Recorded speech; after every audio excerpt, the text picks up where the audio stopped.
Welcome back to another episode of the School of Weird. I've got somebody who is extra weird. I don't know if that's in his bio, but Chris Schembra. I said that right, Chris? You did it. Okay, good.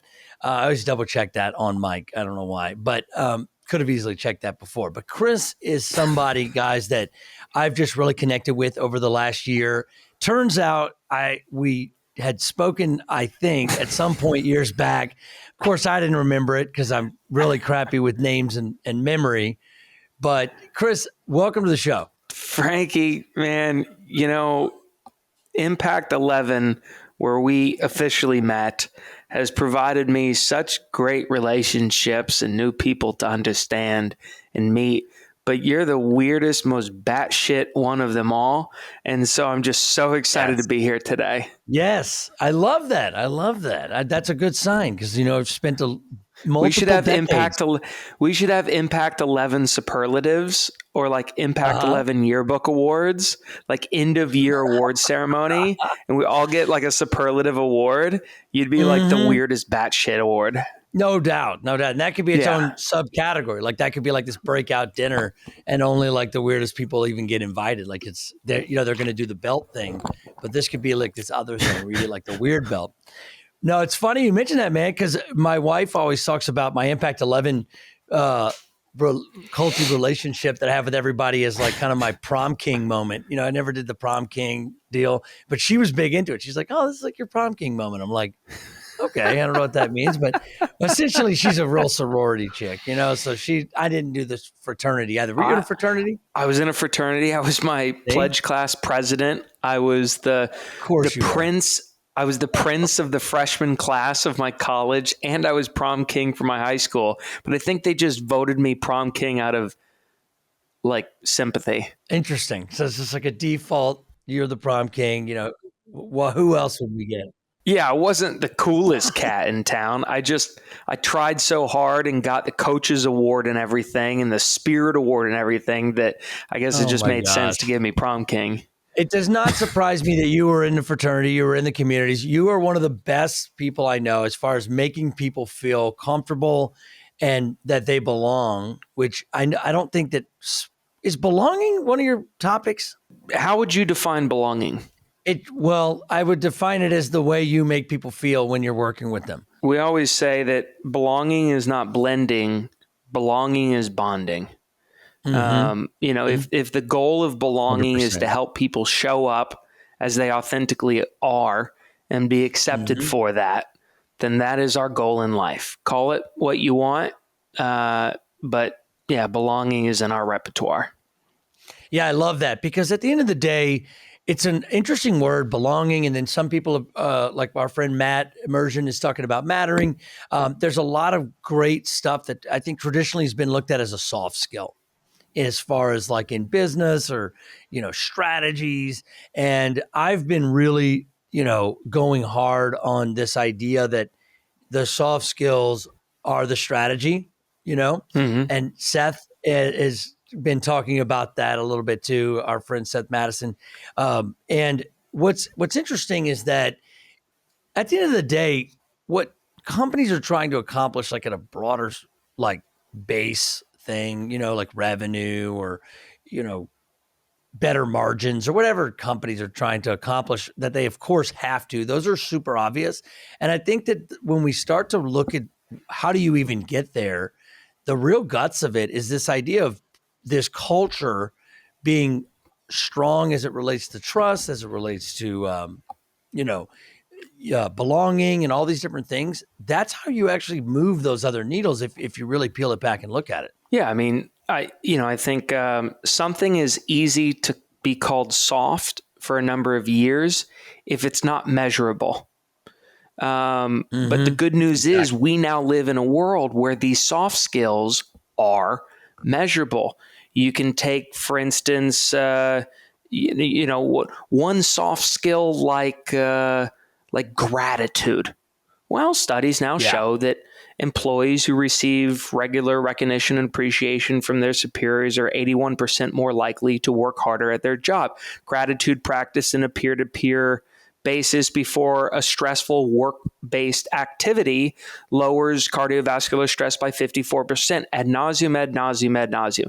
So something is only called soft if you can't measure it.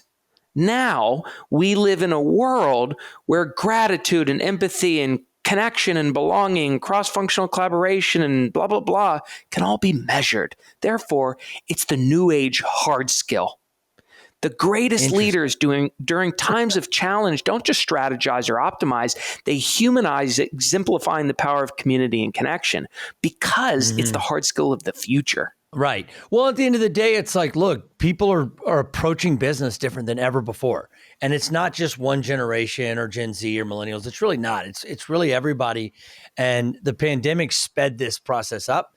The pandemic sped a lot of stuff up. One is that we have to go harder on our human skills because, quite frankly, now the AI revolution is going to marginalize all the things that we were doing that weren't very human. And so that's a whole thing now where the people are like, talk to me and ask me questions all the time about AI, and they know I've been in technology and stuff like that. And the truth is, the best thing I can do with my work currently is not try to figure out all the things you can do with ChatGPT.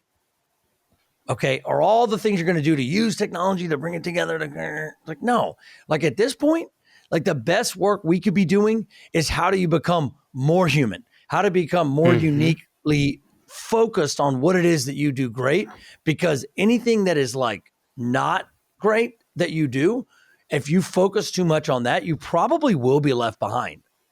You know, a lot of the things that I'm working on now is this idea of how do we augment for a future where no one's left behind? What does being left behind feel like to you? So for me, being left behind, well, the easy one would be at work, right? Being left behind is that like my specialty, my role, what I'm an expert at is no longer in demand, right? Or on demand. That's at work. Not at work, being left behind looks like being isolated, being alone, being not in community with other humans, real community, right? Not just virtual. I can't wait for you to re-listen to how you answered those two. I asked, how does being left behind feel? You answered, this is what it looks like. Frankie, what does being left behind feel like? There he is. That's Chris Schembra. Okay, so what does it feel like? It feels depressing. If depression is a feeling, it's kind of a state. So it also feels defeating. I don't know if that's a feeling either. I need like a feelings chart here. You know, it's going to end in sadness, but it'll also be frustrating and angry before it gets to sadness, at least from my experience. Being left behind, it feels like you don't matter, you know? And I think that's the deepest core feeling that I know I fight, and I think a lot of people fight, is this idea of feeling like I'm enough, or feeling that I matter, or feeling that I belong. I mean, yeah, I mean that's really the villain, if you will, as it relates to like negative emotions. So I've been thinking about that a lot lately. Is I love to mostly think about positive emotions. You know, I just who doesn't, right? Positive emotions are great.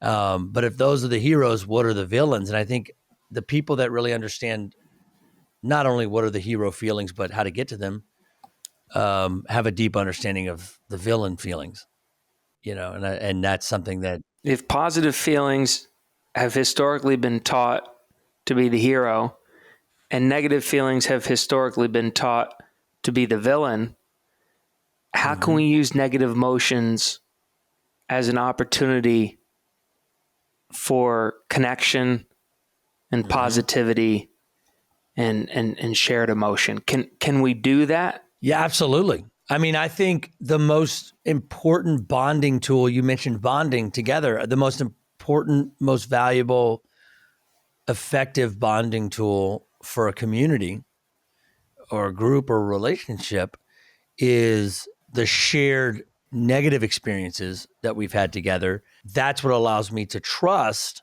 when we have positive experiences. And so usually, at least in my experience, the negative feelings, negative experiences are what have created an opportunity for me to really connect with someone, and to build trust a lot faster, which means that I get to have more relationships, you know. This became a really big thing for me, like when I got sober from drugs and alcohol. And so all of a sudden there was these other people in the same boat. And even though, like, these were people that I would not have bonded with normally, or connected with, or built a relationship with, because they were from a different walk of life, or they looked different, or they were different, or whatever, lived somewhere different. And so you don't have that unity within that diversity. And I find that that bond that brings together that unity and diversity traditionally is something negative, if you will. Some people, call it trauma, whatever, some pain, some experience that was painful is what actually bonds us together a lot stronger. And then we can trust the happy moments or happy emotions when we go through those together. Sebastian Junger writes a lot about this in his book Tribe, on homecoming and belonging.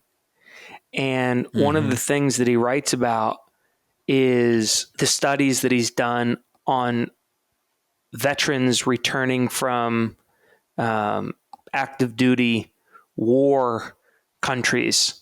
And what he found is that veterans returning home from frontline warfare, active duty, return home with lower suicide and depression rates than veterans returning home from having served in auxiliary units in the rear infantry. So folks who had frontline combat experience alongside their brothers and sisters in an active war zone came home with lower suicide and depression rates than people who didn't fight at all, or were on the perimeter of the fighting, or were in the rear infantry. Interesting. Because they came home without that bonding opportunity alongside their brothers and sisters through that conflict. The first TED Talk I ever gave was titled, "Hurricanes Are Mother Nature's Natural Form of Empathy." I saw that one. When she destructs, she actually brings people together to help connect. When a hurricane comes through a town, the hope is that when a hurricane comes through a town and the community needs to support each other with life-saving resources and supplies, etc., those life-saving supplies does not see color, does not see religion, does not see socioeconomic status. We're all in this period of struggle together. It's called a trauma bond, and that can really unite a community. Oh, absolutely. I don't know if there's anything stronger than a trauma bond. And it's interesting that you said that about the front line, because I think it goes back to this idea of purpose as well, especially for most people that, these days I don't think you get drafted. People don't really get drafted, right? That's kind of old school. You volunteer, I believe, for the most part. I don't have the research in front of me, but most people are volunteering, and they have this idea of, like, maybe it's to pay for college, but it's definitely, I want to help this country. I want to do something that matters, right? And so I think sometimes when you don't end up doing that, you go all that way, you do all this stuff, and you get out there and you don't really feel like you've done that. That's the thing that I think puts us in a really, really dark spot, of feeling like, well, what even matters? Because then you come back to here, which I didn't serve time as a military person, but I did live out of the country for 7 months when I was younger, and just coming back from 7 months of living in England and then the Middle East, it took me years to try to reacclimate and figure out what my purpose is. And it was rough. And that was actually ended up being my most crazy years of drug addiction after that, and it took me a long time. In fact, it wasn't until I got sober that I felt like, as an adult, I really had a purpose. And it ended up just being helping other drug addicts get sober, which is interesting. I mean, most of what I've learned, the work I'm doing now, most of what's good about it, I've learned as a father, as a husband, and as a drug addict and alcoholic. It's not from work. I've done a lot of work for the 25 years and done some things that in the work world might give you credibility, but it's not really my credibility. It's like you almost, as I look back, I think that, I was allowed to do those things so that I could get me in the door to some of these places that think that's what we need is somebody that's done this in business, right? Done X or Y or whatever Z. And the truth is that like none of that crap even matters. It really doesn't. When you peel it back, that what really matters is that we build like a culture, to your point, that is actually connecting and is authentic first and foremost, and then is a space where people feel safe to imagine and serve each other as a result of that. And so, that's where my passion today lies, because as I've lived these last 4 decades, I don't know what else matters more than that. And I've seen it solve so many things, not the least of which is unlocking innovation, within your organization that, everybody's desperate about right now. You used your work credibility to get you in the door and help overcome the previous feelings in your life as a father, as a husband, and as an addict of feeling like you don't matter. Yeah, 100%. So will there be a day where you don't need to use your work credibility in order to authentically share the stories of how you got through your... I'm already there. What does that look like?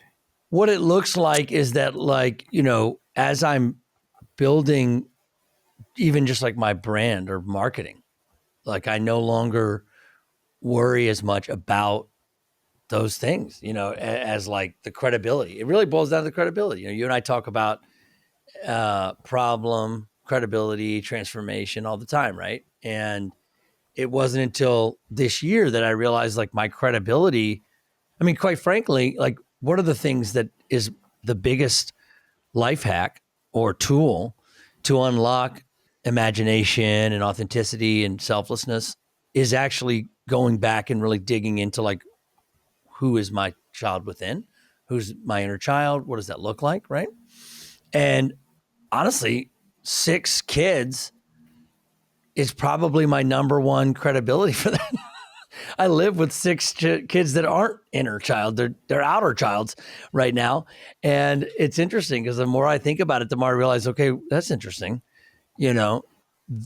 Those kids might be my main credibility at this stage of like really understanding what does it look like. Cause I'm essentially asking myself and grown adults to go back to what it was like when you were 5 or 6 and I'm surrounded by them, And it's interesting when you think about all the things that we've had to kind of get rid of and get honest about and try to strip away to be one with our inner child again.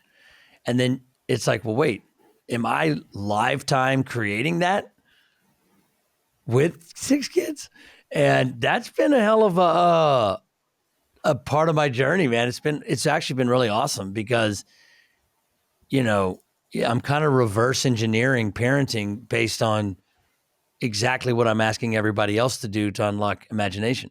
You're crowdsourcing their innovative ideas during your workshops and bringing it back to your children. I don't necessarily own the rights of I don't know. Do you own the rights of your children? I don't know until they're 18. I don't know how that all works. I don't know how that works. Yeah, but either way, they're volunteering to be a part of this like life study, I guess.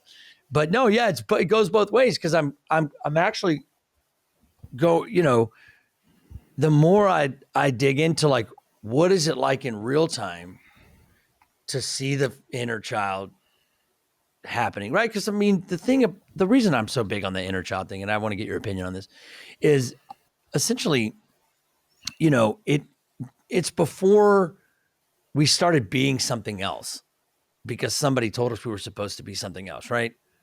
And it's before people told us that make believe wasn't real or imagination was something that should be trumped by knowledge. And I think that's such a raw picture, especially for people that are stuck and lost right now and confused, like, why am I here?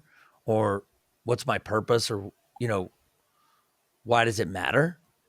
A lot of times I think going back to, what was I into at 5 or 6 is an unlock for some of that stuff. Now, it's not always easy because since 5 or 6, some people have had some very traumatic stuff. And so I always try to honor that first. That's why authenticity is kind of the first step before we can even talk about imagination or selflessness or collaboration, because that you have to honor the fact that there's a lot of people out there that have had to either consciously or subconsciously block some of that stuff out because it's so painful, some of the stuff that's happened.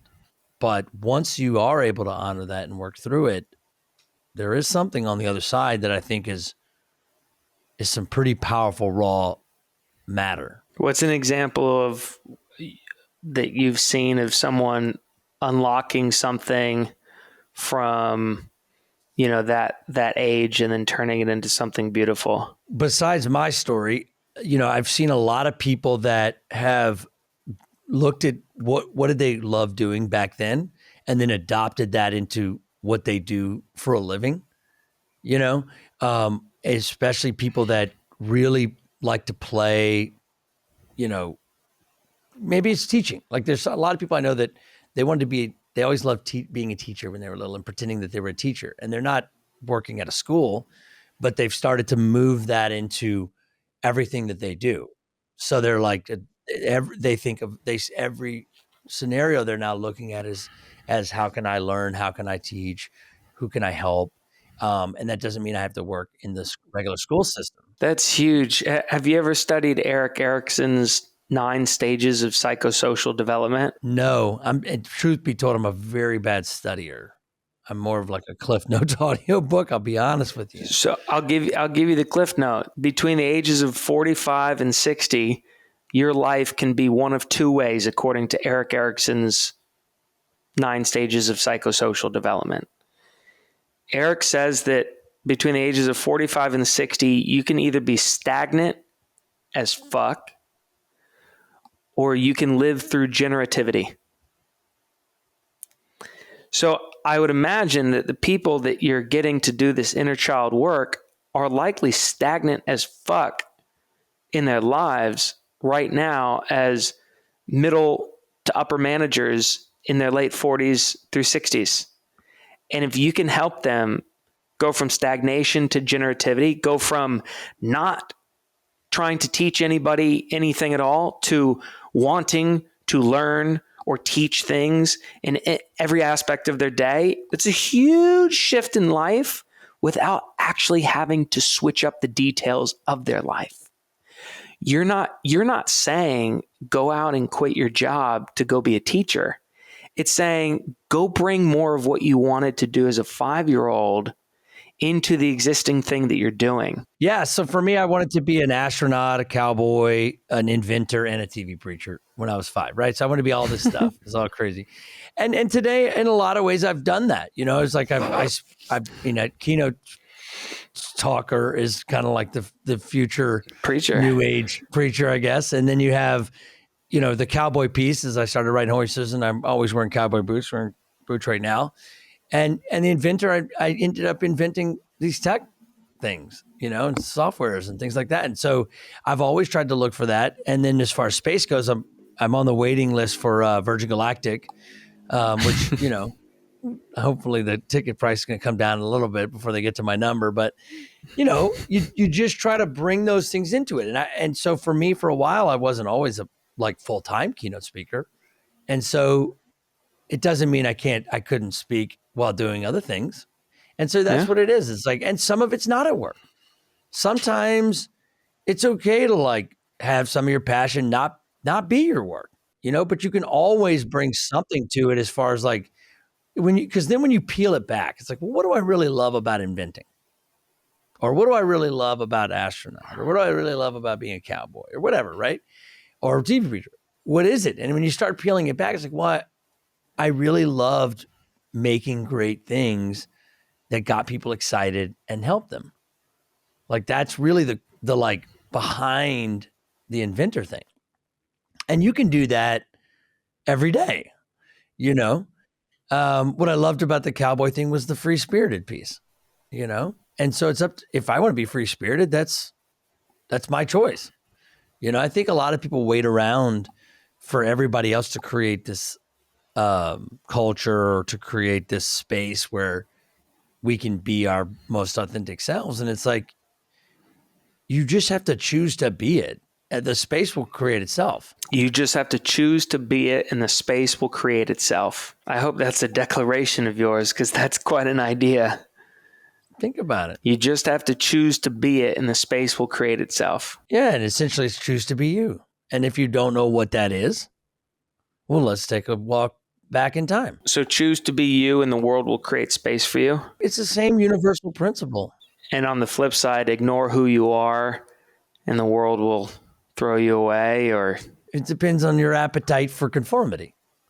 So as long as you're willing to adopt conformity at a radical level, the world will accept you if that's what you're into. There's no judgment about it. It's not that the world's going to throw you away. Now, what your existence will look like will be probably not an ideal existence. And I think a lot of people fall into that, right? And it's because they're feeling lost, because they can't quite grab a grip on who they are. I mean, if you don't know who you are, you talk about gratitude. Like one of the things I didn't mention for those who are listening and watching is that we're actually got USA Today's gratitude expert on this call. I should have mentioned that at the beginning. All right. Well, but think about it. So gratitude's a big thing for you, and it's a beautiful thing because like at the end of the day, what does it require? Where does gratitude start? Well, first off, I think that gratitude starts with being honest about what you already have as opposed to what you don't have. What do you already have as opposed to what you don't have is part of gratitude. And then also blocking out using your life or what you have as a measuring stick against what other people have. I think those are two big things, in my opinion, that kill that beautiful energy that is comes from gratitude. I don't know if it is gratitude. Is gratitude an energy? Gratitude is a state, trait, emotion, and a mood. It's a state, a trait, an emotion, and a mood, and a disposition. It's an affect as well. It's a whole. Gratitude is a lot of things. Take us to school on gratitude for a couple minutes. Going back to the idea of someone saying, "I don't matter. I got nothing. I don't matter. The world would be better without me. What have I done?" That's entitled as fuck. Entitlement is a very self-centered way of looking at the world. And I think entitlement comes in two ways. Either you think you're superior than others, and therefore you deserve special treatment. I am better than you. I'm destined to do bigger things than you. I deserve this special treatment. Or number two, it comes in forms of victim mentality. My trauma is worse than yours. Yeah. I'm worse off than yours. You need to give me special treatment. I deserve. So when you say you don't matter, or if I'm walking around the world feeling like I don't matter, I haven't done nothing, why should people pay attention to me? That's a woe is me entitled victim mindset.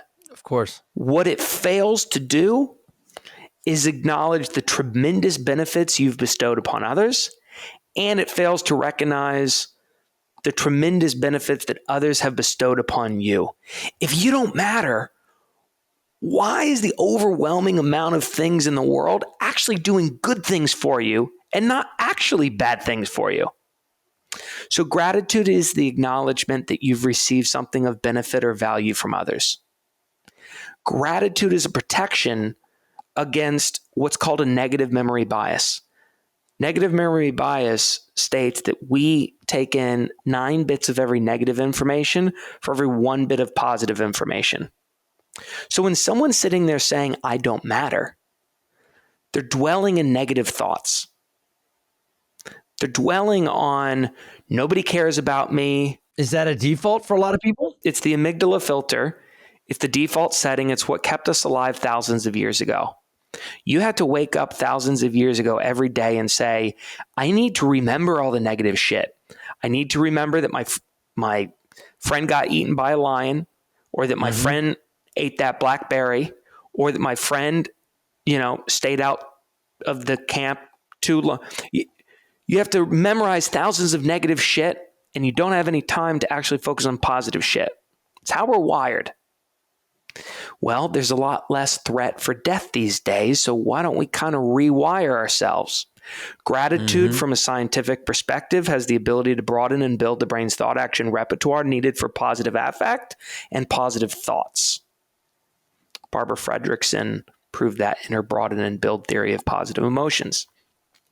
So I think that gratitude is a great solution to the entitlement that comes from having a woe is me, I don't matter attitude. Woe is me, I don't matter is a very self-centered, self-reflective, only looking inside the self kind of outlook. Gratitude does the opposite. It creates a posture of otherness. It allows you to look around and acknowledge the positive benefits you've received from people that have done good things for you, that show you, no, Frankie, you do matter. That's why I held the door open for you. That's why I bought you your first violin. That's why I invited you over for dinner after you failed your mathematics exam. Frankie, you do matter so much that I actually did something of benefit for you. So what are you saying about me, Frankie, if you're looking at me and saying, woe is me, I don't matter? That means the benefits I've bestowed upon you are full of shit. And I will not let you treat me that way. Gratitude solves that. Because all Frankie has to do is say, you know what, Bob? I was having a really dark day, probably similar to the dark days that you have as well. I felt like I didn't matter, but then I remembered, Bob, you drove me dinner 2 nights ago, and I am so grateful that you did that, because I wouldn't have seen another person on that entire day if it wasn't for you. So thank you. It's a posture of otherness. That's acknowledgement of the benefits that you've received. Most people think of gratitude as a self-reflective practice. They wake up every morning, they open up their gratitude journal, they write down 3 to 4 things that they're grateful for. I think that's cool, whatever, but that's not what we practice. What we practice is what Barbara Fredrickson says. To be grateful is to be grateful to someone. That's a pro-social version of gratitude. I don't want to be grateful for my health. I don't want to be grateful for the sky. I don't want to be grateful for this desk. No, I want to be grateful to my friend Frankie for inviting me in this podcast. I want to be grateful for my friend Smiley for introducing me to Impact 11. I want to be grateful for the person who said yes to bringing me into a keynote speech in Denver in May of 2023, where I absolutely fucking shat the bed, which made me want to invest in Impact 11. I'm grateful for that group of assholes that I spoke to that made me feel like absolute dump shit. Now you tell me about the assholes. Man, I really wanted to open with that. I didn't even realize this story. But you're right. I had the same bullshit happen to me in New Orleans. I don't give a shit about helping people find gratitude through moments of good times. That's right. I like helping people find moments of gratitude through hard times. Yeah. This guy named Philip Watkins from Eastern Washington University found that when you assign a series of positive benefits to an open, unprocessed, negative autobiographical experience from your past, and you give gratitude to it, and the positive benefits far outweigh the negatives, it's called grateful processing. And that's the best way to cope with an open traumatic wound. Yes. So let's say you were denied bail at jail Mm-hmm. and you had to stay in jail until your sentencing date. And then they threw you in jail because of that. And then they threw you in more jail.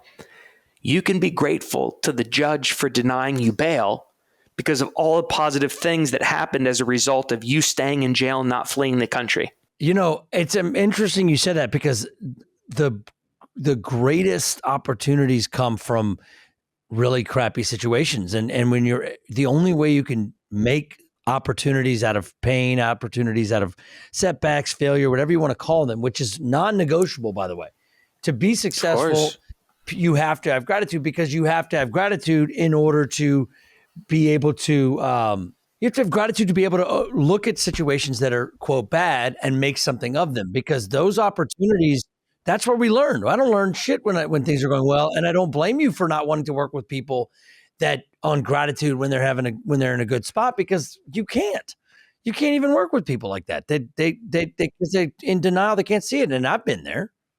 We've all been there. Gratitude is not a soft skill.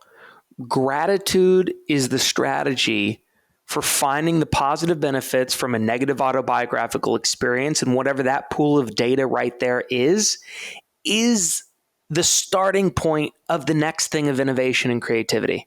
Look, at the end of the day, it takes a lot of failure, and every single invention ever, or innovation ever, or great thing that we look at as history as like this thing we put on a pedestal ever, all those things came from an incredible amount of failings, an incredible amount of pain, an incredible amount of trauma to get to those. You can't get to them without quitting or killing yourself or whatever else, without having this ability you're talking about of gratitude to see the good in all things, to find some good. There's always going to be bad, but there's always some good I can learn from it, And by the way, it's not even seeing the good, it's seeing the opportunity. You use gratitude to broaden your brain's thought action repertoire needed for creativity, innovation, hope, pride, optimism, self-confidence, self-efficacy. You use gratitude to build your internal resources needed to create something from this trash. That doesn't mean you see the good in it. It means you see the opportunity. Finding gratitude in, something that's gone bad or painful or traumatic or whatever, finding that gratitude is good for me. Like, it's been very good for me. So when I say it's good, that's what I mean, obviously. But I think there's a part of it it's not debatable. Like, it's non-negotiable that you have to have this if you expect to have continuous innovation, continuous growth or evolution. You can't really do it without it. At least I haven't seen anybody that has. What's interesting is that you can become successful, you can dominate the world, you can do great things, and still be plagued by ingratitude. You can make a lot of money, you can conquer foreign countries, you can do these big external things, but be crumbling on the inside. And the crumbling feeling on the inside is what has ruined a lot of people. So why don't we actually do great things for our world, but actually have it be healing on the inside? Then it won't threaten to ruin you along the way. Half of people's life, especially as adults, is at work. And so it's great that companies are realizing that, like, even if it's from a selfish standpoint, that you just want to benefit from it, great. Why not? If you can benefit from it, great. Congratulations. But the cool thing is that people can actually find a better way of living, find more gratitude, find more belonging, and end up doing much better work. So that's the cool part, is that it can be good for everybody if as more leaders adopt this. When we go into companies, we help leaders themselves become more grateful, because they're crumbling on the inside. Then we teach the leaders how to give greater gratitude to their team. And then we teach the teams to give greater gratitude to each other so that the teams can then go out and give greater gratitude to their customers. There is science that shows that each one of those little things, there are statistical benefits, not only for your own health, but for your workplace performance on each one of the things I just said. Helping a leader become more grateful, helping them give more gratitude to their direct reports, helping employees give gratitude to each other in a peer-to-peer format, helping employees give more gratitude to customers. There's statistical benefits around all of them. Yeah, you create a new universe within the organization and the ecosystem. And it's a beautiful thing. And I love it that you've dedicated your life to this, because it's such an important calling. I know for me, I know we're bumping up on time, but I loved having you on today. I don't know if it was good for you, but it was great for me. Hopefully it was good for you too. But it's always I feel like a pleasure. I feel like every man says that after a one night stand or something. That's right. Yeah, I hope it was great for you. I mean, obviously, I hope it was great for you, baby. Yeah, it was great. We'll have to do this again. No, That's I'm all right. I'm blowing through town. Yeah. I get it. You'll call me, right? But anyway, speaking of calling me or calling you, how do people call you? Do they go to your website, or what's the deal? How do we find you? You know what I'm going to do? I'm going to give my phone number, 843-384-8315. If you want to have a conversation about this, just call me. Your 23 listeners of this podcast, including your mom and wife and 8 kids, if they call me, they'll be fine. That's awesome. Yeah, the kids can call you from the watch. I don't let my kids watch this podcast. Too much cursing. True. Yeah, I guess I added to that. You know what's funny that everybody does. Everybody does. Look, it's an authentic adult conversation. I keep seeing this. So I have a series of different Post-it notes on the right side of my monitor, and the one that's called Focus Equals Growth keeps falling. Yeah. And so I don't know if that's the universe telling me focus more. Yeah. Or it is. Be a little bit more flexible. Well, I think, I hate to tell you this, but it's both. Yeah. That's the great dialectic of life. Well, it's both, because first of all, you need to be focused. But if you feel like you already are laser focused, then yes, you need to be soft on yourself.